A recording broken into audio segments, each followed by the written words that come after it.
దేవుడి నామానికి మహిమ కలుగునుగాక. ఆమేన్. ప్రభువు యొక్క పరిశుద్ధ నామాన్ని బట్టి ప్రభు నామలో మీకు అందరికీ పేరు పేరు చొప్పున టీవీ వర్తమానం చూస్తున్న వారికి కూడా అందరికీ కూడా వారి కుటుంబాలకి దైవ సన్నిధి సేవా పరిశీలన తరపున వందనాలు తెలియజేసుకుంటున్నాను. అందరికీ వందనాలండి. అందరికీ వందనాలు. క్రమంగా మీరు దైవ సన్నిధి టీవీ వర్తమానం వింటున్నందుకు చాలా కృతజ్ఞతలు తెలియజేస్తున్నాను. ఈరోజు వినేటువంటి వాక్యాన్ని కోసం ముందు ప్రార్థన చేసుకుని మనం వాక్య భాగాల్లోకి వెళ్దాం. మహోన్నతుడా, నీ పరిశుద్ధమైన నామాన్ని స్తుతిస్తున్నాం. నీ ఘనమైన నామానికి ఘనస్తుతులు, ప్రణతులు, నమస్కారాలు. ప్రభు, ఈ యొక్క క్రిస్మస్ నెల ఆనంద మాసము ఈ 2023 సంవత్సరము డిసెంబర్ 11వ తారీఖుకి మమ్మల్ని క్షేమంగా ఇంతవరకు కూడా కాచి కాపాడారు. ప్రభా, మీరు ఇచ్చిన ఈ శ్రేష్టమైన సమయం కొరకై స్తోత్రం స్తోత్రం స్తోత్రం. ప్రభా, ఆరోగ్యమును ప్రభా నీ యొక్క అనుగ్రహమును మాకిచ్చి మీ రెక్కల నీళ్ళలో మమ్మల్ని భద్రపరిచి అనేకమైన శోధనలు వచ్చిన, వేదనలు వచ్చిన, అస్వస్థత కలిగిన వాటి నుంచి విడిపించినందుకు స్తోత్రం. ముఖ్యంగా కరోనా లాంటి భయంకరమైన ఉగ్రతను మేము మర్చిపోలేం. దాని నుంచి విడిపించినందుకు స్తోత్రం. అలాగే 4, 5, 6 తారీఖుల్లో ఈ డిసెంబర్ నెలలో వచ్చిన భయంకరమైన వరద బీభత్సము, తుఫాను బీభత్సము, భయంకరమైన యొక్క ఫెను తుఫాను ప్రభా తండ్రి, మా ప్రాంతాలను మీరు క్షేమంగా కాపాడినందుకు వందనాలు.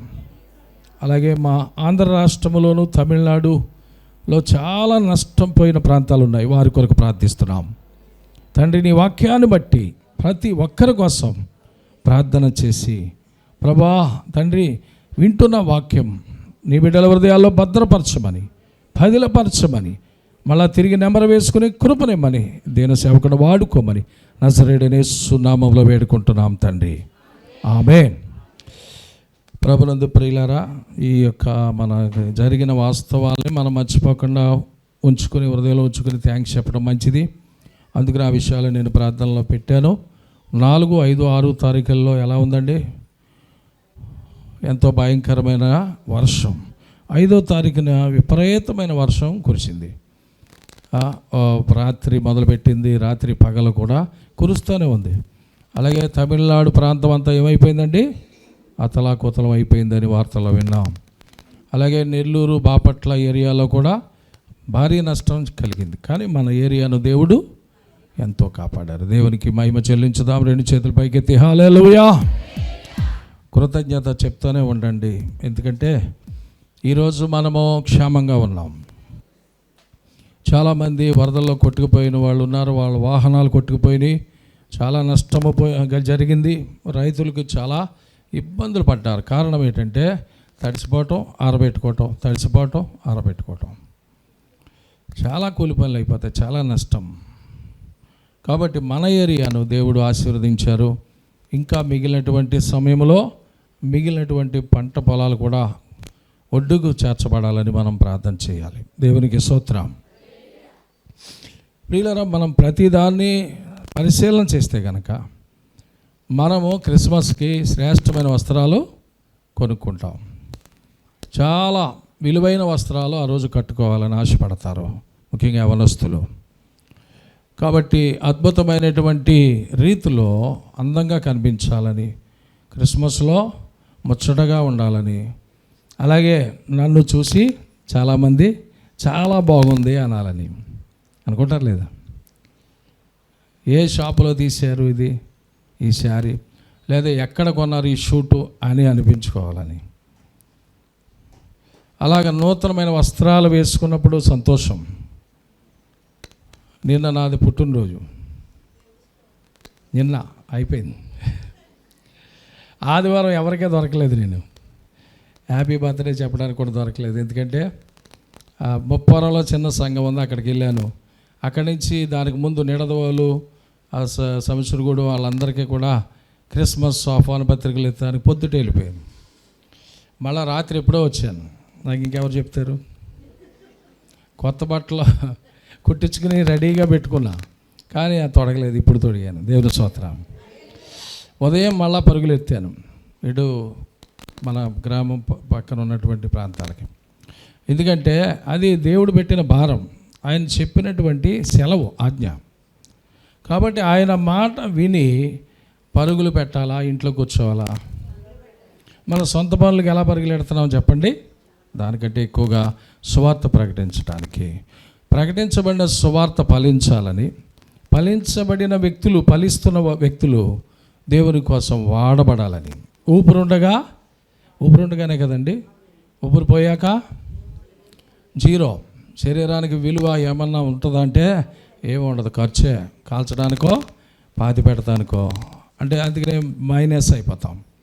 కాబట్టి ఈ ఊపిరి ఉన్నంతసేపు, ఈ ఆ ప్రభు పెట్టిన జీవాత్మ మనలో ఉన్నంతసేపు మనం ఆయన కోసం వాడబడాలి. దేవునికి మహిమ కలుగును గాక.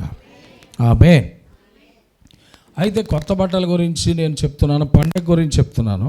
మనతో పాటు ఒక 10 మందికైనా నూతన వస్త్రాలు కొని పేదలకు ఇవ్వటం మంచిదే కదా? అమ్మో 10 మందిగా ఈ మధ్య ఎప్పుడో కష్టపడ్డాను, నా దగ్గర ఎక్కడ ఉంటాయి అన్నట్టుగా కాకుండా 10 మంది కాకపోయినా ఒకరికైనా. మత్తయి సువార్త 25వ అధ్యాయంలో ప్రభు ఒక మాట అంటారు, మిక్కిలి అల్పులైన ఒకరిలో వీరిలో ఒకరికి మీరు చేశారు. అంటే అల్పులు అనేవారు చాలామంది కనిపిస్తూ ఉన్నారేమో అక్కడ. వాళ్ళ వైపు చూసి ప్రభు అంటున్నారు, మిక్కిలి అల్పులైన వీరిలో ఒకరికి మీరు చేశారు కనుక నాకు చేశారు అన్నారు. దేవునికి స్తోత్రం. అంటే మిక్కిలి అల్పులు అంటే చెప్పండి, బాగా పేదలు. అలాంటి వారికి మీరు భూమి మీద బ్రతికి ఉన్నప్పుడు అలాంటి వారికి నూతన వస్త్రాలు మీరు కొనుక్కుంటూ వాళ్ళకు కూడా కొన్నారు. అలాగే అలాంటి కుష్ఠరోగులకి, కళ్ళు లేని కబోదులకి, దిక్కులేనిటువంటి అనాథ బిడ్డల్ని మీ ఇంట చేర్చుకుని ఒక పూట రోజు భోజనం పెట్టి వారికి వస్త్రములు ఇచ్చి పంపించారు. వాళ్ళకి ఇచ్చారు కదా, నాకు ఇచ్చారు అన్నాడు దేవుడు. ఉందా లేదా? ఉందండి. మత్తయి సువార్త 25వ అధ్యాయంలో ఆ మాటలు మనం చూస్తాం. అందుకు రాజు మిక్కిలి అల్పులైన ఈ నా సహోదరులలో ఎవరంటున్నారు చూసారా? అక్కడ ఒక గ్రూపు పెద్ద ఎక్కువ సంఖ్యలో కనపడుతున్నారు. మిక్కిలి అల్పులైన ఈ నా సహోదరులలో ఒకరికి మీరు చేసితిరి గనుక నాకు చేసితిరి. హల్లెలూయా. నాకు చేసితిరని నిశ్చయముగా మీతో చెప్పుచున్నాను. హల్లెలూయా, హల్లెలూయా. కొంతమంది నోరు తెరవట్లేదు, ఎందుకని? అందరూ నోరు తెరిచి గట్టిగా చేతుల పైకెత్తి ప్రభుకి మహిమ చెల్లించుదాం. హల్లెలూయా, హల్లెలూయా. చూసారా, ఇప్పుడు సౌండ్ పెరిగింది, అందరూ ఇక్కడికి వచ్చేసారు మాట. అంతకుముందు ఎక్కడికి వెళ్ళిపోయారు? ఇళ్ళకి వెళ్ళిపోయింది. మనిషి ఇక్కడే ఉన్నారు, మనసు అలా ఉండొద్దు. కాసేపు ఓపికగా దేవుని మాటలు వినండి. దేవుని స్తోత్రం. ప్రభు ఒక మాట అంటున్నారు, మిక్కిలి అల్పులైనటువంటి ఈ నా సహోదరులలో. మీరు కూడా చెప్పండి, మిక్కిలి అల్పులైనటువంటి ఈ నా సహోదరులలో. ప్రభు పరలోకంలో కూడా ఏమంటున్నారంటే, ఈ నా సహోదరులు అత్యున్నతమైన సింహాసనం మీద కూర్చుని, మత్తయి సువార్త 25వ అధ్యాయంలో ఎక్కడ కూర్చున్నారండి? ఆయన అత్యున్నతమైన సింహాసనం మీద కూర్చుని కుడివైపునున్న వారితో, దేవుని స్తోత్రం అని చెప్తున్నాడు.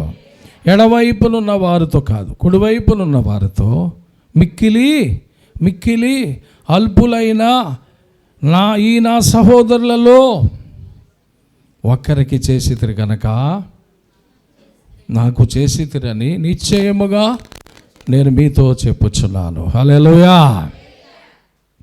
అద్భుతంగా ఉందా లేదా మాట? ఒకరికైనా మనం చేయాలా వద్దా? ప్రతి సంవత్సరం ఒక్క 10 మందికి నేను ముందుగా వారికి వస్త్రములు కొని ఓ చోట పెడతాను. అది నాకు వచ్చిన ప్రేరేపణ. మీ ప్రేరేపణ 10 మందికో 20 మందికో, హైదరాబాద్ నుంచి మరి కన్వర్టెడ్ అయిన ముస్లిం కుటుంబము 50 మందికి పట్టుకొస్తారు. ఇక్కడ ఎంతమందికి అండి? ఒక 25 చీరలు, జాకెట్లు, 10 మంది దుప్పట్లో తీసుకుని వారు ప్రత్యేకంగా కారులో వేసుకుని ఆ ఫ్యామిలీ 3 కొడుకులు కోడలు వాళ్ళందరూ వస్తారు, అవునా కదా? కాబట్టి ఒకసారి మన చర్చి ముందు వాళ్ళందరూ కూర్చుని భోజనాలు చేస్తూ ఉండగా, వస్త్రాలు మనం ఇస్తూ ఉండగా చూసి వాళ్ళు కంట తడి పెట్టారు. అయ్యో, ఎక్కడా చూడలేదు. ఫస్ట్ వీళ్ళకి భోజనాలు పెడుతూ బట్టలు ఇవ్వటం, ఇంత భయంకరమైన కుష్ఠరోగుల్ని, ఇంత భయంకరమైన కళ్ళు లేని అంధుల్ని, కాళ్ళు లేని దేగుతున్నటువంటి వారిని ఎలా తీసుకొచ్చారు, ఎలాగ ఇక్కడ ఈ కార్యం జరుగుతుందని ఆశ్చర్యపోయి మళ్ళీ సంవత్సరం తప్పకుండా మనము ఒక 50 మందికి తేవాలని సుమారు 7-8 సంవత్సరాల నుంచి వారు తెస్తా వారి చేతుల మీదుగా ఇచ్చి వెళుతున్నారు. దేవునికి స్తోత్రం. మధ్యలో కరోనా వచ్చినప్పుడు 2 సంవత్సరాలు మానేసాడు, నీడు కూడా రాలేదు. ఈ సంవత్సరం వస్తున్నాం, అందరికీ తెస్తున్నాం అంటున్నారు. అయితే మీరు చేయవలసిన పని ఏంటి? మీ వీధిలో, మీ ఊళ్ళో, మీ పట్టణంలో, మీకు దగ్గరలో ఎవరైనా మీకు ఉన్నవారు పేదలు ఉంటే మన పాంప్లెట్ ఇచ్చి వారిని ఆహ్వానించాలని మీరు ప్రేమతో మనం చేస్తున్నాం. ప్రియులరా, ధనికులకి, గొప్పవారికి, అధికారులకి మనం ఈ పాంప్లెట్ ఎంతో వినయముగా ఇస్తూ ఉంటాం. నేను చెప్పేది అడుక్కునే వారికి నేను చేసే పని కూడా అదే. తణుకు పట్టణానికి వెళ్ళి అక్కడ అడుక్కున్న పంక్తులు తీరు అడుక్కుంటూ ఉంటారు గోళ్ళ ముందు, వాళ్ళకి పాంప్లెట్లు ఇచ్చి వాళ్ళని ఆహ్వానిస్తారు. దేవుని స్తోత్రం. ఎందుకోసం పైన ఒక వాక్యం రాయబడింది. ఏంటి ఆ వాక్యం అండి? దావీదు పట్టణమందు నేడు మీ కొరకు రక్షకుడు పుట్టి ఉన్నాడు. హల్లెలూయా, హల్లెలూయా. అంటే వాక్యం పూర్తిగా అంతే, కొంచెం మేము తగ్గించి రాశాం. దేవునికి స్తోత్రం. ప్రజలందరికీ కలగబోవు మహా సంతోషకరమైన సువార్తమానము అలాంటి పేదలకి మనం అందించాలా వద్దా చెప్పండి? మనకేనా, ధనికులకైనా, అధికారులకైనా?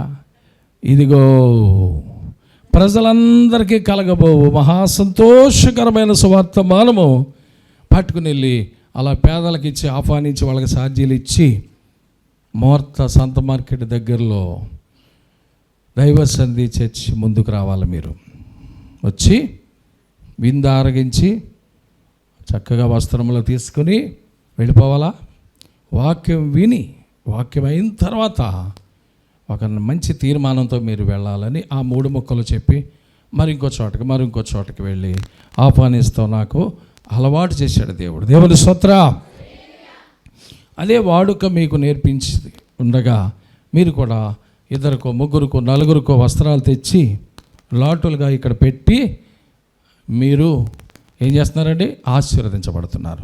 ఈ సంవత్సరం కూడా రెడీగా ఉన్నారా? సిద్ధంగా ఉన్నారా?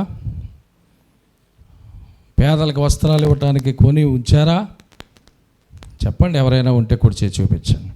అయ్యా, నేను ఒక దుప్పటి కొన్నాను, నేను ఒక చీర జాకెట్ కొన్నా, ఒక లుంగి పంచి రుమాల ఒక పేదకి ఇవ్వడానికి కొన్నా, ఒక చెయ్యి లేచింది. దేవునికి స్తోత్రం. ప్రియులు, ఇంతకుముందు నేను క్రిస్మస్ కోసం ఏం చేద్దాం, ఎలాగ మనం అందరం చేతులు కలుపుకుందాం అడక్కముందే ఫస్ట్ పేదల గురించి ప్రకటిస్తూ ఉండేవాడిని. ఎందుకంటే వాళ్ళ పని మనం చూసామనుకోండి, మన పని దేవుడు చూస్తాడు. అందుకని కనీసం ఈ సోమవారం వచ్చే సోమవారానికి పండగ అయిపోతుంది కదా, అంచేత ఇదే ఈరోజు ప్రసంగం. దేవునికి మహిమ కలుగును గాక. ప్రజలందరికీ అని ఉందా లేదా? అందులో ఉంది. ప్రజలందరిలో ఆ పేదలు ఉన్నారు లేదా? చదువుదాం వాక్యాన్ని. యెషయా గ్రంథం 61వ అధ్యాయంలో సువార్త ఎవరికి ప్రకటించబడాలి, వాళ్ళ కోసం మనం ప్రార్థన తప్పకుండా చేయాలి. అడుక్కున్న వాళ్ళ కోసం, దీన దరిద్రుల కోసం. 61వ అధ్యాయం ఫస్ట్ వచనంలో నా మాట ఉంది. ప్రభువు యెహోవా ఆత్మ నా మీదకి వచ్చి ఉన్నది. అందరూ చెప్పండి. ప్రభువగు యెహోవా ఆత్మ నా మీదకి వచ్చి ఉన్నది. ఎంత అద్భుతమైన మాట. ప్రభువగు యెహోవా ఆత్మ నా మీదకి వచ్చి ఉన్నది, దీనులకు సువార్తమానము ప్రకటించుటకు. హల్లెలూయా, హల్లెలూయా. నేను ఎంత గట్టిగా చెప్తున్నాను, మీరు అంత నెమ్మది కాదు. అందరు గట్టిగా చెప్పాలి. హల్లెలూయా, దేవునికి మహిమ కలుగును గాక.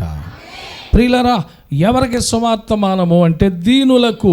చెప్పండి, ఇప్పుడు అందరూ కలిసి చదవండి. దీనులకు సువార్తమానము ప్రకటించుటకు యెహోవా నన్ను అభిషేకించెను. హల్లెలూయా, హల్లెలూయా.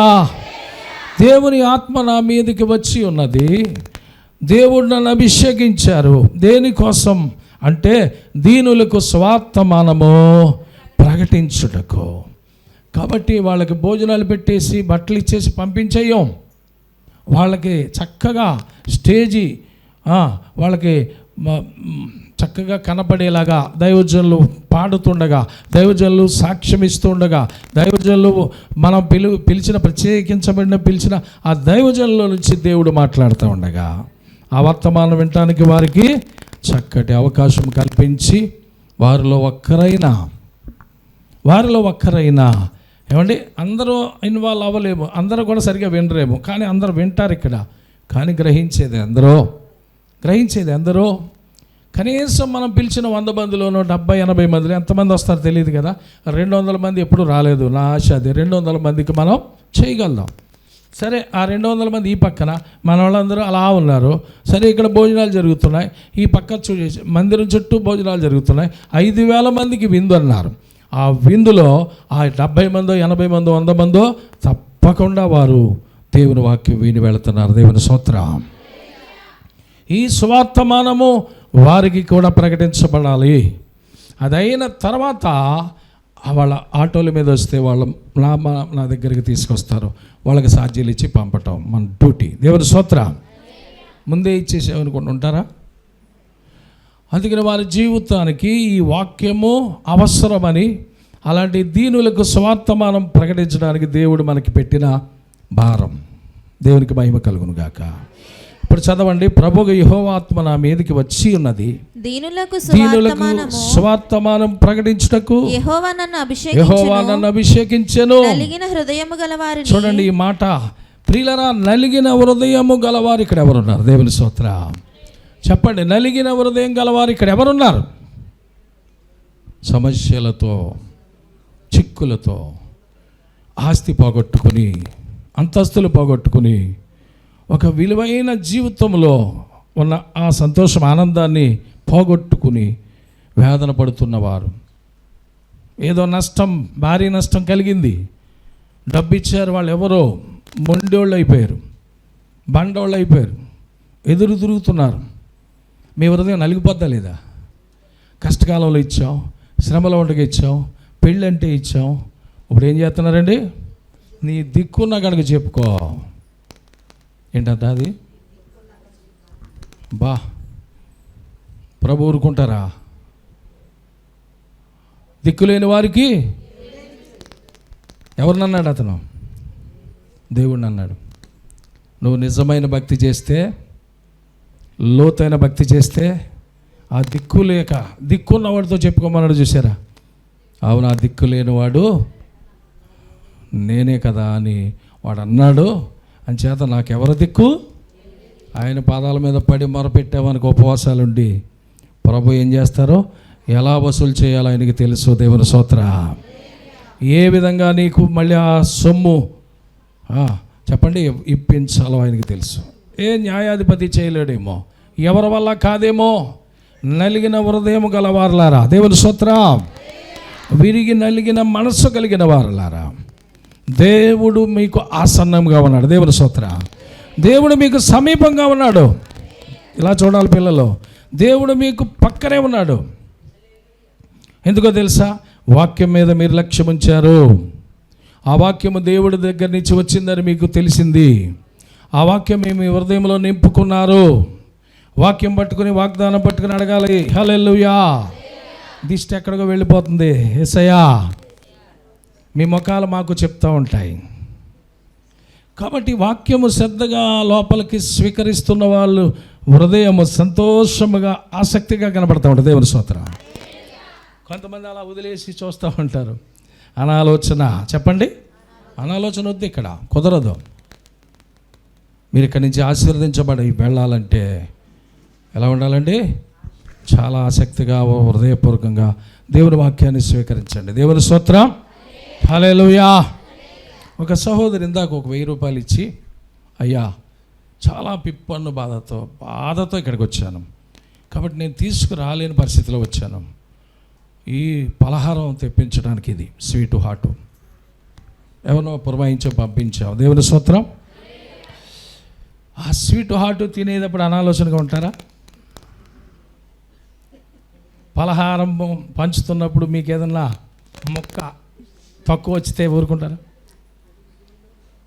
అందరికీ స్వీట్లు వేసారు, కాజాలు, ఒక తక్కువ వచ్చింది, ఒక సగం మొక్క వేశారు, కిందకి పైకి చూస్తా పలహారం పంచిపెట్టేవాళ్ళం, అవునా కదా?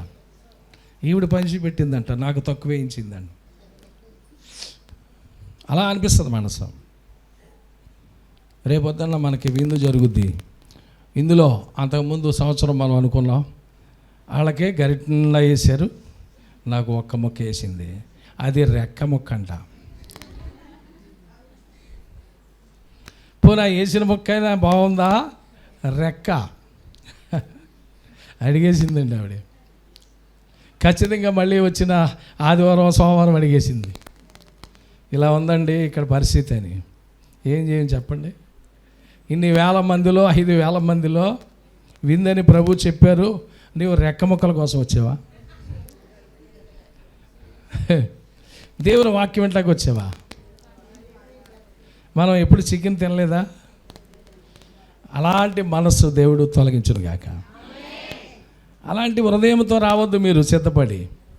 దేవుని యొక్క భోజనం ఉన్నా లేకపోయినా పర్లేదు, మీరు ఎప్పుడో కేజీ తెచ్చుకుని శుభ్రంగా తినేటువంటి కృప దేవుడు ఇచ్చారు లేదండి. లేరా అందించడంలోనో ఎక్కడో లోపల రావచ్చు, సమృద్ధి అయిన ఆహారం మాత్రం ఉంటుంది ఇక్కడ. హల్లెలూయా. మీకు బఫే ఉంటుంది, ఈ పక్కన టేబుల్స్ 200 మందికి కూర్చోబెట్టి భోజనాలు ఉంటాయి. వేలాది ప్రజలు భోజనం చేసేటప్పుడు నీకు కాళ్ళు వచ్చినాయి, లేకపోతే జుట్టు వచ్చింది, నాకు రెక్కమొక్క వచ్చింది, నాకు ముడిసడింది, ఈ మాటలు ఇష్టము కాదు దేవుడికి. దేవుని స్తోత్రం. ఆ మొక్కల కంటే ఈ మొక్కలు బాగా తినండి. దేవుని స్తోత్రం. నేను అందుకని మొక్కలుగా మీకు పెడుతున్నాను ఇక్కడ. ఆపి చదువుతున్నా, ఎలా చదవాలో మీకు నేర్పిస్తున్నాను. పరిశుద్ధాత్మ దేవుడు నాకు నేర్పించింది మీకు తెలియజేస్తున్నా. చదువుకుంటా వెళ్ళిపోతున్నారు, ఆగకపోతే ఎలాగ అర్థం అవుద్దండి? ఆగాలి కదా. కాబట్టి ఇక్కడ ప్రభువుకు యెహోవా ఆత్మ అన్నక్కడ నేను ఆగాను. అది నా మీదకి వచ్చింది, ఎంత సంతోషించాలి చెప్పండి. మీరు కూడా అనండి, ఐ రిసీవ్డ్ ఇట్. నాకు కూడా ప్రభు ఆత్మ కావాలి. ఆ ఆత్మ లేనిదే నా వాడు కాదంటున్నాడు ఆయన. రెండవది, దీనులకు సువార్తమానం ప్రకటించుటకు నన్ను అభిషేకించాడు దేవుడు. ధనవంతులు బాగా గొప్పవారికి అని చెప్పలేదు. ఎవరికండి? దీనులు. సువార్తమానం అందించాలి వాళ్ళకి. చలి ఓకే, అంతమంది సువార్తమానం, ప్రార్థన, సువార్తమానం వాక్యం. వాళ్ళు చలిలో పడుకుంటారు. ఇది ఏమన్నా వాళ్ళకి కప్పుతుందా? కప్పదు. మనం లోపల గదుల్లో తలుపులు వేసుకుని, కిటికీ తలుపులు కూడా వేసేసుకుని, చలికాలం చాలా కొంతమంది హీటర్స్ కూడా పెట్టుకుని చలి కోసం వాళ్ళు. మరి వాళ్ళ సంగతి ఏంటి? వీధుల్లో, రైల్వే స్టేషన్లో, కొన్నిసార్లు రైల్వే స్టేషన్కి వెళ్ళి వాళ్ళకు రైన్గా నుంచోబెట్టి వస్త్రాలు ఇవ్వటం, అది దేవుని కృప మన సన్నిధి పట్ల. దేవుని స్తోత్రం. వాళ్ళకి భోజనాలు, ఆహార పొట్లాలు పట్టుకెళ్ళి మంచి శ్రేష్టమైన భోజనం మంచి వాటల్లో, ఏమంటే ఆ కరోనా టైంలో కూడా పట్టుకెళ్ళి రైల్వే స్టేషన్కి వెళ్ళినప్పుడు పరుగుల కింద వచ్చేసేవారు. దేవుని స్తోత్రం. కారులో పట్టుకెళ్ళి 50 మందికి 40 మందికి పొట్లాలు అన్నీ రెడీగా పెట్టుకుంటే పాపం ఎంత పరుగుల కింద వచ్చారో. కరోనా సమయంలో ఆహారము దొరకలేదు కదా. కాబట్టి ఇప్పుడు నేను చెప్తున్నాను, ఈ చలికాలం కాబట్టి ఒక దుప్పటి అవసరం వాళ్ళకి. దేవుని స్తోత్రం. ఒక దుప్పటి అవసరం. దుప్పటి ఇలా పైకెత్తినప్పుడు అది జల్లెడలా ఉండాలా, చలి కాచేలాగా. మంచిది, శ్రేష్టమైన ఒక దుప్పటి సంవత్సరానికి మీరు తీసుకొచ్చి మీ చేతుల మీదుగా ఆ పేదలకు ఇవ్వండి. పేదలను కూడా మీరే తీసుకురావాలని ఆ మాట మీకు తెలియజేస్తున్నాను. దేవుని స్తోత్రం. అమ్మ, కత్తూరు నుంచి ఎవరైనా బాగా ఒక దీనదరిద్రుని తీసుకురాగలదు అమ్మా? ఒక పేదను తీసుకురాగలదువా? సిలకంపాడు నుంచి తీసుకురాగలదురా? అయ్యో సాధ్యా, నాకే లేవు, చాలా ఇబ్బందిలో ఉన్నాను. సాధ్యం మేము ఇస్తామని చెప్తున్నాం కదా. రాను పోను సాధ్యం వాళ్ళకి ఇస్తాం, కానీ 2 పేదలు తీసుకురండి ఒక్కొక్కళ్ళు. దేవుని స్తోత్రం. ఎందుకంటే మాకు దొరకట్లేదండి. వాళ్ళు వెళ్తే అంటున్నారు చలి అంటున్నారు, చలి అంటున్నారు. రాజమండ్రి అవతల సింత నావరం నుంచి వచ్చేవారు, వాళ్ళు పోయినసారి మానేశారు. ఎందుకంటే బాగా చలి ఎక్కువగా ఉందండి ఈ సంవత్సరం. వీళ్ళందరూ రాలేనంటున్నారండి. అయ్యో ఇన్ని బట్టలు ఉన్నాయి, ఏం చేయాలి, ఇంకా ఎందుకు రాలేదని నేను ఫోన్ చేశాను. వాళ్ళు డ్రాప్ అయి మానేశారు. ఈ సంవత్సరం చెప్పాను, ఖచ్చితంగా మీకు ఎంత సాధ్యం అయినా నేను పెట్టుకుంటాను, మీరు మాత్రం వచ్చి ఇక్కడ ఉండాలి. మధ్యాహ్నం భోజనం ఇక్కడే, రాత్రికి భోజనం ఇక్కడే. ఫస్ట్ మీరు భోజనం చేయాలి, ఫస్ట్ బట్టలు తీసుకోవాలి. ఎందుకంటే కళ్ళు లేని కబోదులు వాళ్ళ. దేవుని స్తోత్రం. నేను అందుకని మిమ్మల్ని చెప్తున్నాను, మీ వీధిలో ఎవరైనా ఉన్నారా పేదలు లేరా? వెనక ముందు మీరు తీసుకురండి, ఛార్జీలు ఇక్కడ ఇవ్వబడతాయి. దేవునికి మహిమ కలుగును గాక.